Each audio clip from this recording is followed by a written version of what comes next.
Hello everyone, my name is Juju and today will be my first ever long form video. So today we'll be answering a couple of questions by you guys. We will be answering these questions while cooking. For the first time watchers of this channel, I am a home cook. I like cooking food from different cultures around the world. So I typically do like fast-paced cooking. So today it will be a bit of like a more slower paced kind of style. Hopefully learning about me a bit more. Get to see like the entire process of how I make my dishes. Like for sure, this is gonna be really awkward because this is my first ever long form video. I'm not really that used to just continuously talking in front of the camera. But I mean, we'll do our best. And this is gonna be a learning experience. Yeah, hope you guys join me for the ride. The dish that we'll be preparing today is based on one of my first ever most viral videos. So I made a video on fish and chips. Full disclaimer, we are not making fish, the traditional British fish and chips. We are gonna be doing sort of like a fish, a crispy Japanese style fish with some potato chips. I will be referring to them as crisps in respect to the British community. Alright, let's get started. For the first step, we are gonna be slicing the potatoes really thinly for our potato chips or crisps. Always use protection. I injure myself a lot. I'm very accident prone. Like I've lost chunks of myself. First question is from S. Sophia X. What was the hardest dish on TikTok to prepare? Actually, my most viral video to date, which is the chicharron guacamole, was the most difficult for me. My biggest weakness when cooking is actually pork belly. Like you see those crispy pork belly recipes online, wherein the skin is nice and popping and craggy. I've never been able to achieve that, so I took it as like a challenge for myself to try to perfect it. And luckily, during that video, it took me, I think, it was a 2-day shoot because I kept on like messing up the pork belly. It was a tiring shoot. I remember like getting so frustrated because the pork wouldn't get crispy. Like at the end of everything, I was able to provide like a really decent chicharron and crispy pork belly. So we're slicing the potatoes right now directly into the water to prevent it from oxidizing. What is your favorite Pinoy dish? This comes from Binibining Pag-ibig. My favorite Pinoy dish, sinigang. Are you coming to Malaysia anytime soon? I've always wanted to visit Malaysia. It's on one of my top destinations to go to. And of course, Malaysian food is delicious. I love it. If you guys have any recommendations of places I can go to in Malaysia, please let me know. Right now, I'm adding in some vinegar to our potatoes. What this does is it prevents the potatoes from browning too quickly. So you're gonna need about, let's say, half a cup of vinegar or 1/3 of a cup of vinegar. Let the potatoes sit for a bit in that vinegar for about 20 minutes. This is gonna make the potatoes brown a bit longer, so you can keep them in the pan while keeping their nice color. Now these potatoes are done, let's set this aside. We're gonna head now to our tartar sauce. So this is honestly one of the best tartar sauce you'll ever try in your life. This is Japanese tartar sauce. So what makes this different from a normal tartar sauce? It's these eggs. So Japanese typically love adding eggs to their tartar sauce. Maybe, I'm not sure if it's unique to Japan, but it's one thing that I noticed that they do a lot. So this one comes from Kazu Seaweed, and he's asking, what are your top 5 favorite anime of all time? Okay, great question. So, top 5 animes of all time. Well, for the first one, JoJo's Bizarre Adventure, Hunter x Hunter. I guess I'd have to go with Berserk. Love that anime. I also really like how could I forget? Full Metal Alchemist Brotherhood. How many did I say already? I think that was like around 5, but then... So 5? Is there any anime you're currently watching? Was that 5 na? Yeah, I think so. Okay, well, if I missed one, like, I guess I'll save special shout out to the anime that I've kind of been getting into now. Frieren, amazing anime. All the characters are super likable.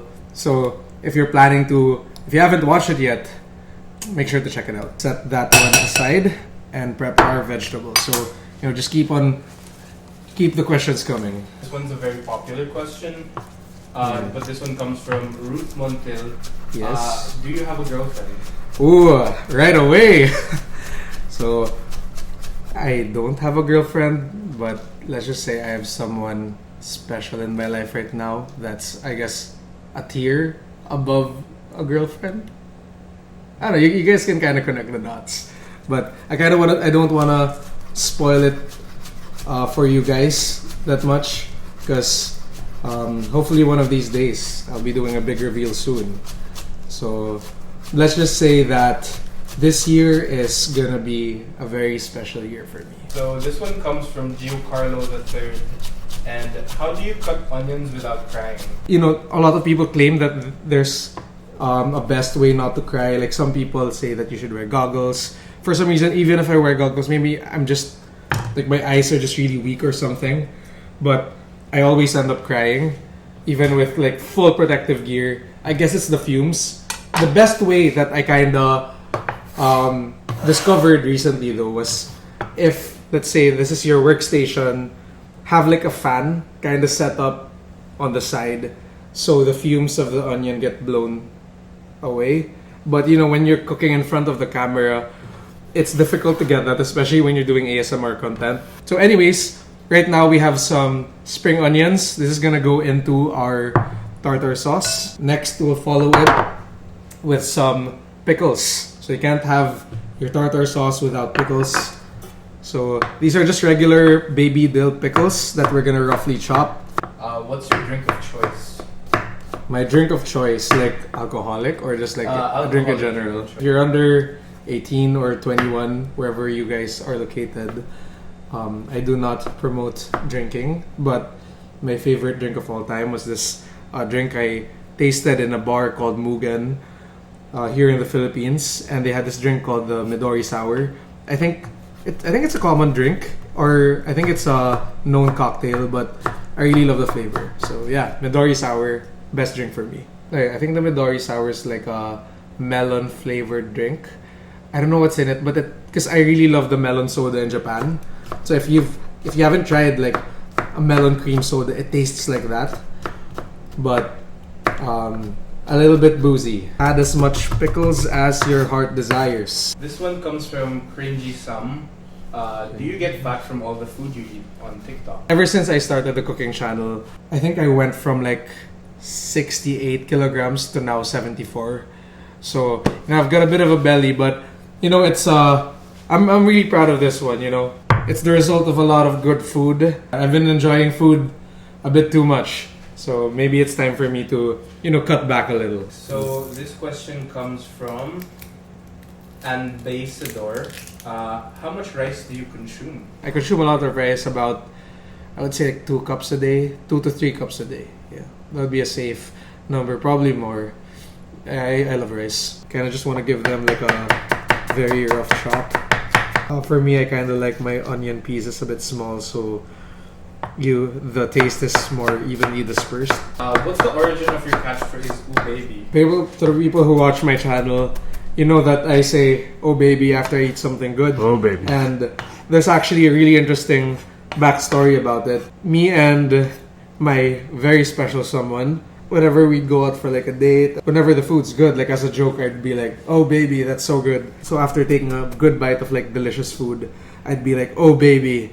And I guess it kind of stuck from there. Like, what do I say whenever I taste something good? And that was one of the first things that, you know, really stuck and popped up in my head. Full tears in my eyes. We're done with our onions. Go straight in to our tartar sauce. Okay, so next, we add in some capers. So capers add that really nice, briny, salty taste. I don't see people do this much often, but in the restaurant that I worked in before, they always add capers, and I've always been a fan of the flavor. There we go. There's your capers.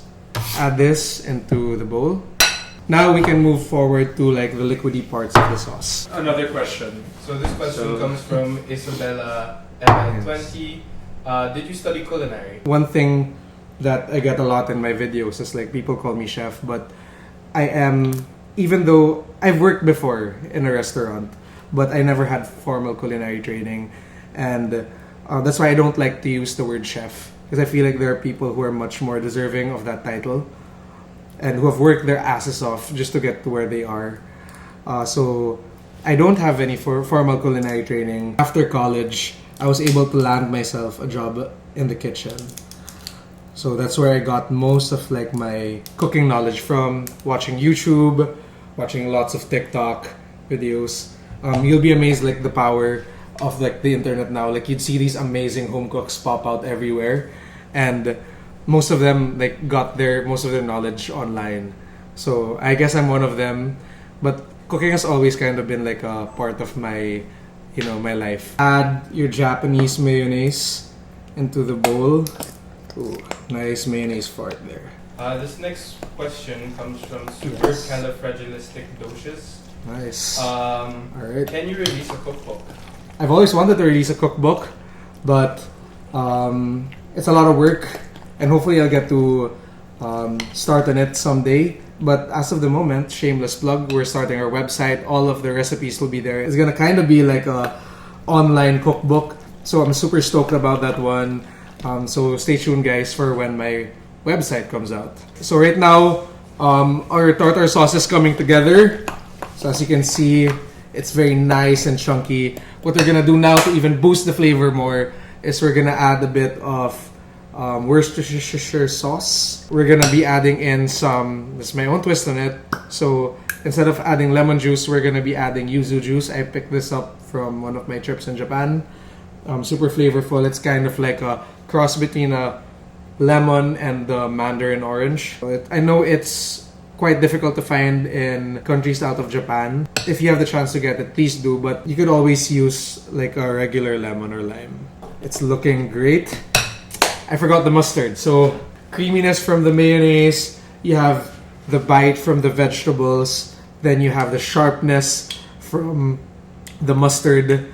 I don't know, it's my, honestly, tartar sauce is my, not a question included in this video, but if I had a favorite sauce, I think it would be tartar sauce. At this point, you can adjust for seasoning, so give it a bit of a mix. So while you're speaking of Japan, oh god, it's good. Mia Manalotta asks, aren't you afraid of trying raw meat?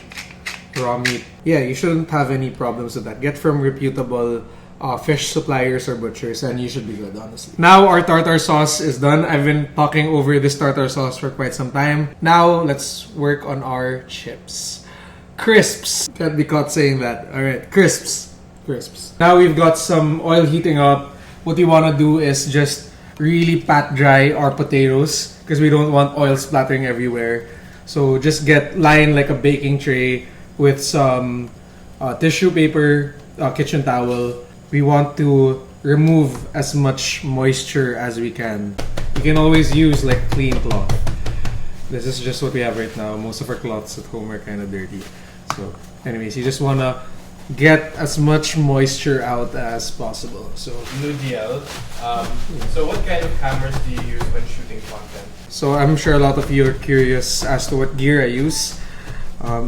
The first camera I've ever owned and the camera that I've used for most of my content was the Sony ZV-E10.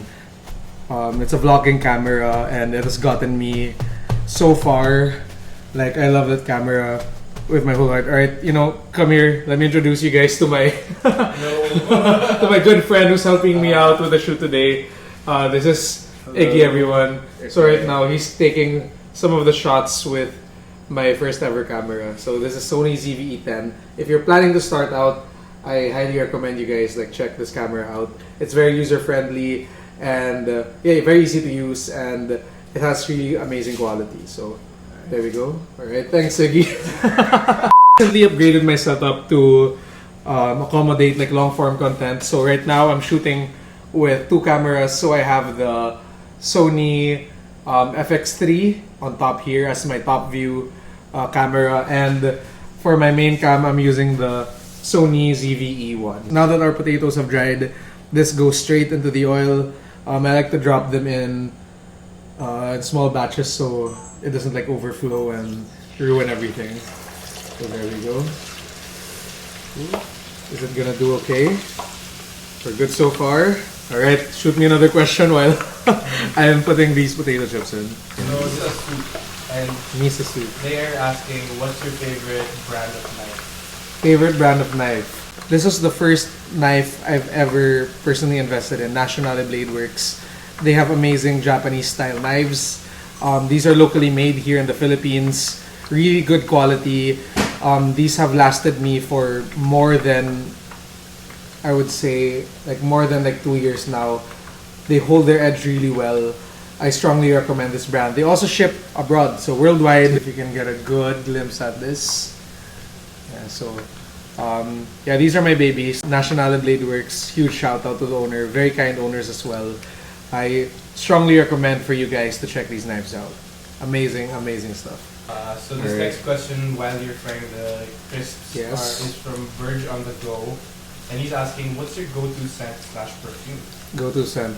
I typically don't wear perfume. Eau de Natural. But if I had to pick a good perfume, shout out to my good friend JP Gomez, which happens to be the brother of my friend who's here right now. Episode's perfume, really good scents. I attended his wedding and he gave me a free scent bottle. I haven't had put on perfume in like years, and no, that's really good. It's a really good smelling perfume. The Frugal Audiophile is asking, what are your favorite songs at the moment? Oh, favorite songs. I've been really into Yaosobi. I'm a huge anime guy, so really like they're goated in terms of the songs they produce for a lot of these animes, and just in general, really really great artists.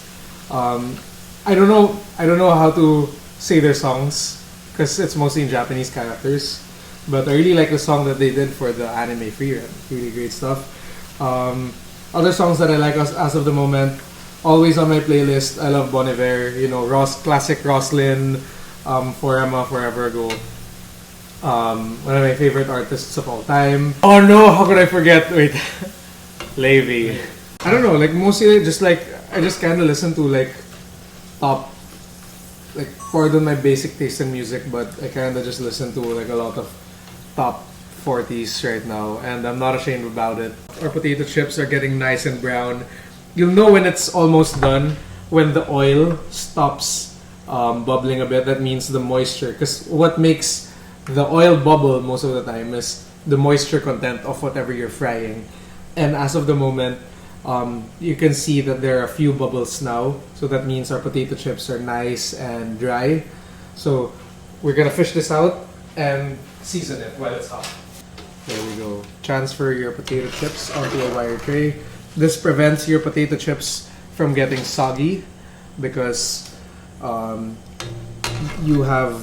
there's like space underneath for like the potatoes to breathe, and the air circulates around much better than rather if you put them directly onto a tray. The heat will generate steam and your potatoes will get soggy. So as much as possible, keep them first here to dry out for a bit.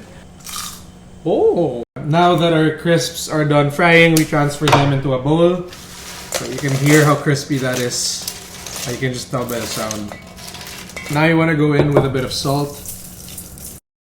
This is Aonori powder, so this is basically like a type of seaweed that's been dehydrated and turned into this really really tasty powder. Just like imagine those seaweed snacks you have, but the flavor is like much more concentrated. They usually put this on top of takoyaki.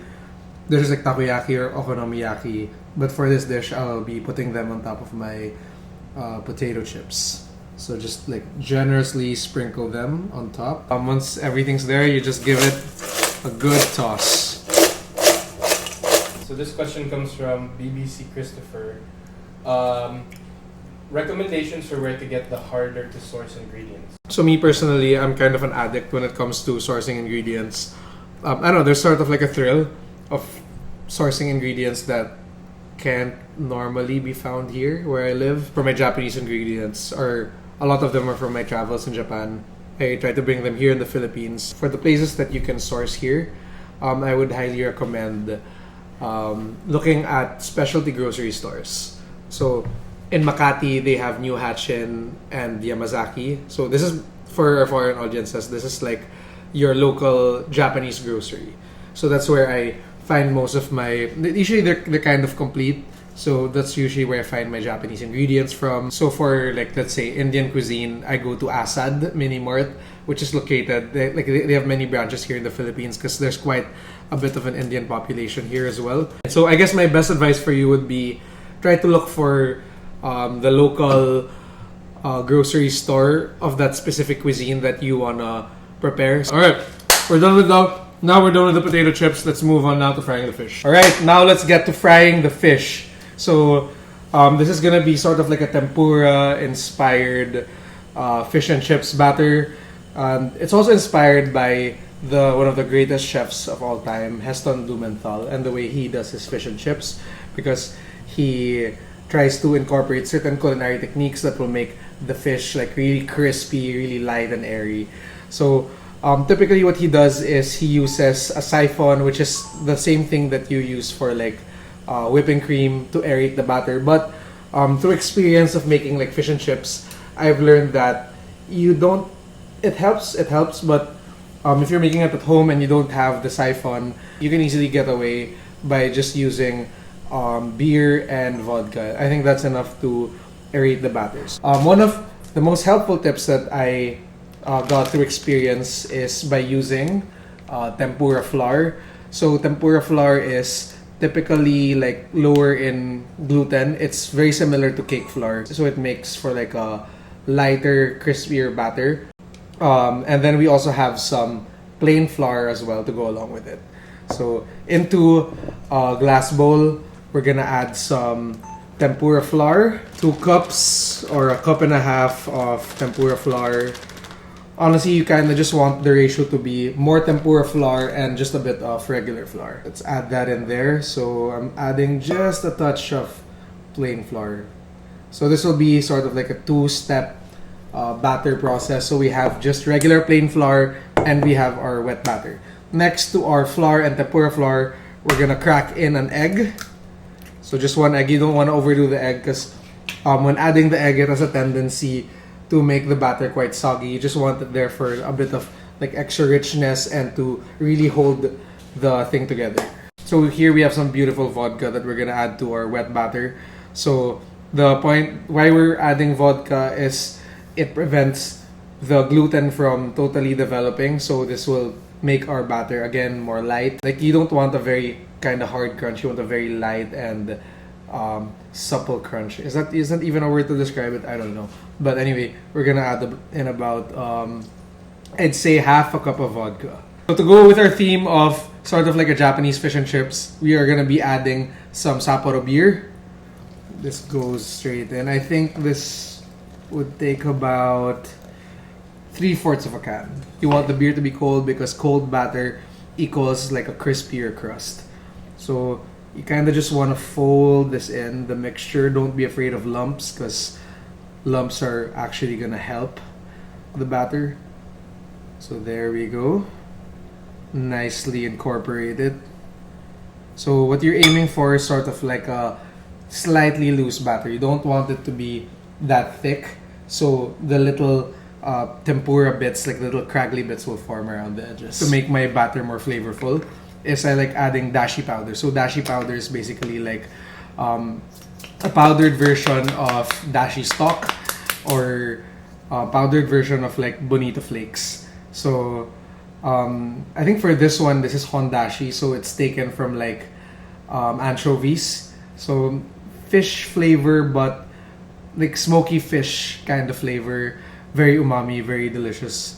I think it would pair really well with this dish. So just a bit of dashi powder for flavor. Then just mix it in slowly incorporate it. We want a loose batter for this. We want it to be just ever so slightly runny. So it still holds up a bit, but it's pretty much like a runny mixture. So this question comes from Philly Cheesesteak. They ask, will you have merch anytime soon? Me and my friends are planning a very special project that will include merch, of course. And it should be up not too long from now. Okay, like just as a teaser for you guys, let's just say I really like Godzilla and that whole like monster type of thing. So we're planning to release some merch in line with that. I guess for the people who have gotten this far in the video, we're planning to host like a pop-up kind of thing.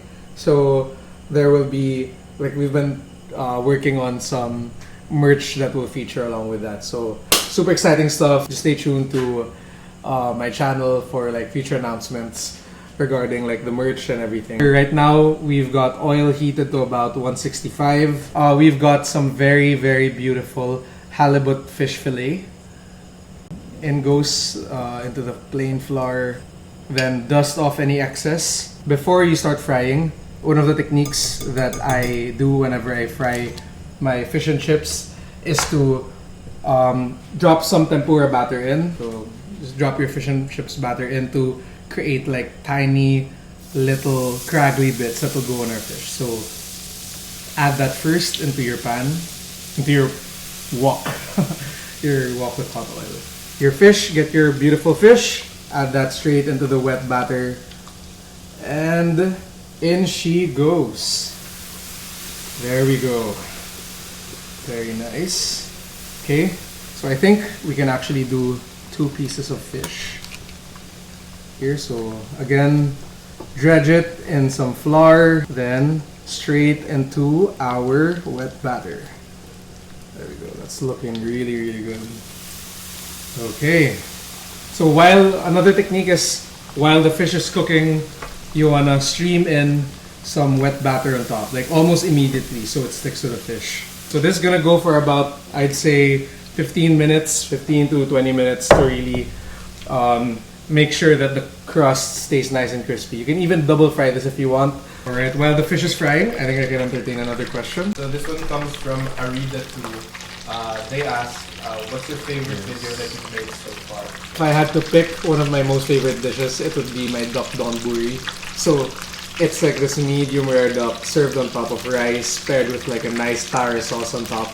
So it's super flavorful. It was my first time ever cooking duck, and I was surprised that I was able to, I don't know if I nailed it, but I think I was able to get like a nice medium rare duck on my first cook, and I was super proud of that. I think it's more of like how accomplished I felt after making that dish. How was it when you first started your channel? I started like it was, I think, the tail end of the pandemic, so it was just when a lot of the things were just starting to open. So I was jobless at the time, and when I was starting, I mainly got inspired by a lot of my favorite, like I've been watching food talk a lot, honestly. Like I've been it was one of my biggest like coping mechanisms during the pandemic, just watching cooking videos, since I'm very passionate about food. And I decided to give it a go, since I've previously had culinary, like not culinary experience, since I previously had like cooking experience before. So I just wanted to give it a shot. And surprisingly, like my first ever video went viral. And I was like, hey, maybe this can be something I can do. So I just pursued it, and now here I am making fish and chips and answering questions for you guys. The fish is done, so let's transfer that over our wire rack. We can turn this off. So there. Oh my god. Look at that fish. Wow. Okay, honestly, I'm kind of impressed because I haven't made this in a while, and I'm just glad it turned out because I was like measuring purely by feel. So, yeah. Alright, I guess we can move on to plating. Let's go. We've gone this far. Now it's time to plate. We've got our tartar sauce, we've got our crispy fish, and we've got our crisps. Okay, so before that, I guess I'll entertain a couple of more questions. So this one's from Marisif. Are you gonna do more charity videos? One thing you probably didn't know about me is that I really love I would say social outreach. Back in college, I was part of the student arm of UNICEF, and as well as Habitat for Humanity. It's always been sort of like my core advocacy to offer help, or at least at the very least like offer my support in my own way to these communities. I'm planning for some of my long-form videos to be dedicated to that cause. So you're gonna be seeing me visit a lot of these communities and groups of people. So I'm looking for some of the things that I'm really looking forward to. That's why I started this longer form content, so I can accommodate more of that, and so that it's not just like a quick video that you see the people and then me reaching out food. Hopefully, in the videos that I'll make, it will be including like the stories of these communities and ways to reach and help them. So There. So this question comes from Ing Saraiba, and they're asking, how do you decide on what recipe to do for your content? My main process is that I just watch a lot of TikTok, YouTube, and I try to gain inspiration from other creators. Some from like the dishes that I've tried when traveling, some from like restaurants that I visited recently, and some just like, I don't know, just sitting down and like brainstorming like what crazy combination I'll make next. So a lot of factors coming in to brainstorming each dish. My main thought process of how I make videos is what am I craving as of the moment. And a lot of it has to do also with me being very curious about the different cuisines around the world, because I don't get to travel a lot, but it's sort of like my own way of bringing the travel to me. If that makes sense. Alright, without further ado, let's get to finally plating the dish. We start off with our fish. Alright, then we go in with our nori potato chips or crisps. We go in with my favorite tartar sauce. So we want to be quite generous with this. Add as much because we're going to be eating a lot of this. There we go. On the side, I'd like to proudly present my Japanese-inspired fish and crisps. Without it falling, there we go. Alright, so we did it, guys. Thank you for staying with me throughout all of this, and I think we have 2 more questions that we can answer. So, do you edit all by yourself, and how do you stay motivated being a food content creator? In terms of like the production side, for the longest time, I've been a one-man team. I shoot, edit, and I plan all of my videos. Recently, for long-form content, I've gotten a bit of help. What motivates me the most is how hardworking a lot of these content creators are. Because honestly, like I feel super blessed that I have this platform, and sometimes it is a lot of work, and it can get draining sometimes, especially when, because it's like I quit my 9 to 5 to work 24/7, like just brainstorming ideas. But the thing is, I love what I do.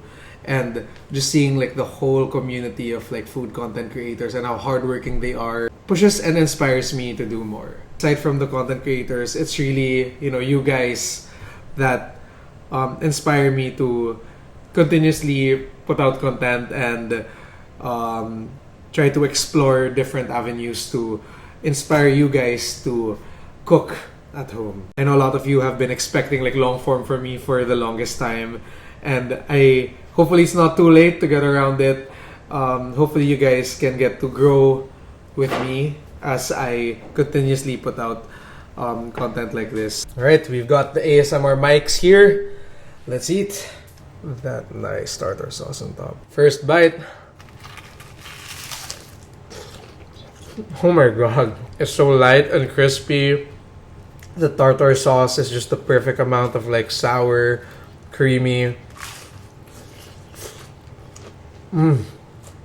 The fish is really, really flaky too. If I had a restaurant, I'd definitely put this on the menu. Get another bite in. Oh baby, I guess. I've made this before, but I often forget how good it is. I'm not even exaggerating. That's one of the most perfect bites I've had.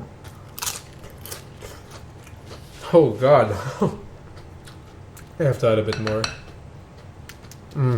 It's a complete meal on its own. Super good. Thank you guys so much for joining me on my first ever long form video. I've got so much in store for you guys. Lots of new crazy content ideas that I'm super excited to put out. Chiming in with your questions. If there's more stuff you want to know about me, or if I missed out on some stuff, please leave it in the comment section below. I don't know, do they say here on YouTube? Don't forget to like, comment, subscribe, or you know, just enjoy while you're here.